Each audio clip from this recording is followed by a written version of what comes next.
Let's talk about some of the mistakes that people make when they're planting perennials in their garden. And one of them is that they limit themselves to planting times of the year, which sometimes can have a limit on your garden depending on your lifestyle and the time that you have at those times of year.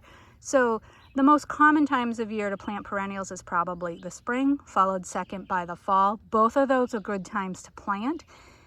Probably both of those are preferred times to plant, but you can also plant in the summer. Basically with perennials, if they're hardy for your zone and you can dig enough to work them down into your soil to plant them, then you can probably put those things in the ground, but especially in spring, summer, and fall. But yes, in summer, they're gonna need a little extra care. They're gonna need some TLC, a little more babying, more watering. They're enduring stress from heat and sun, but on the other hand, they're also getting nice long days full of sun to grow in.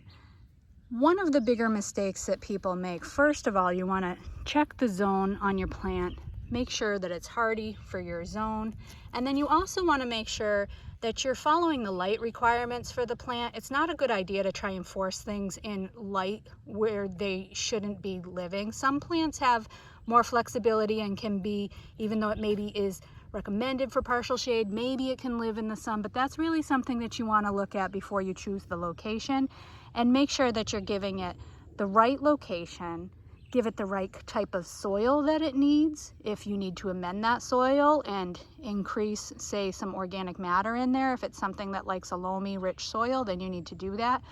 And conversely, if it's something that needs fast draining, kind of drier conditions, like a lot of your Mediterranean herbs, then you may need to mix some sand or something into the soil to make that the condition that it's living in.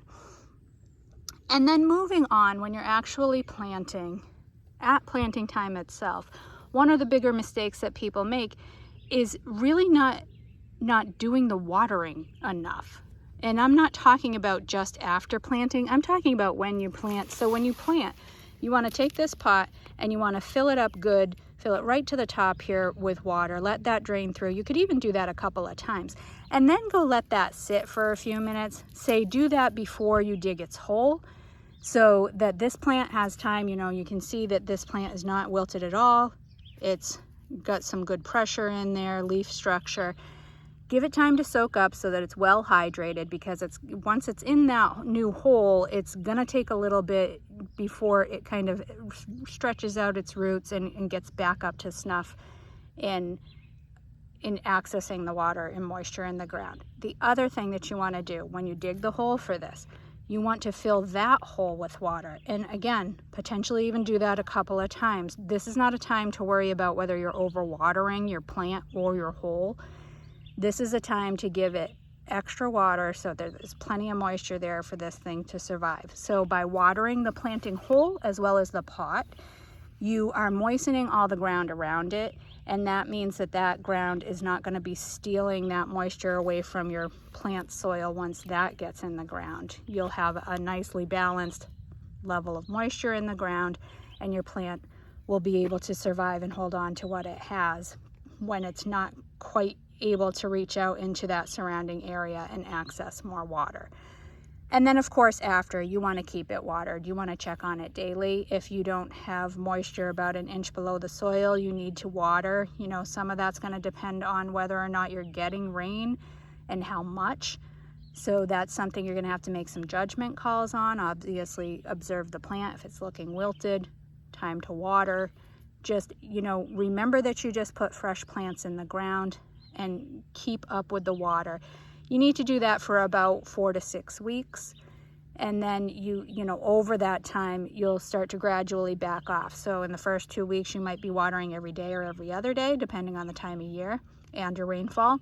And then after that, you can kind of start stretching that out to 3, then 4, then 5 days, until you get to the point where that plant, after about 6 weeks, should be able to survive on a more normal perennial watering cycle.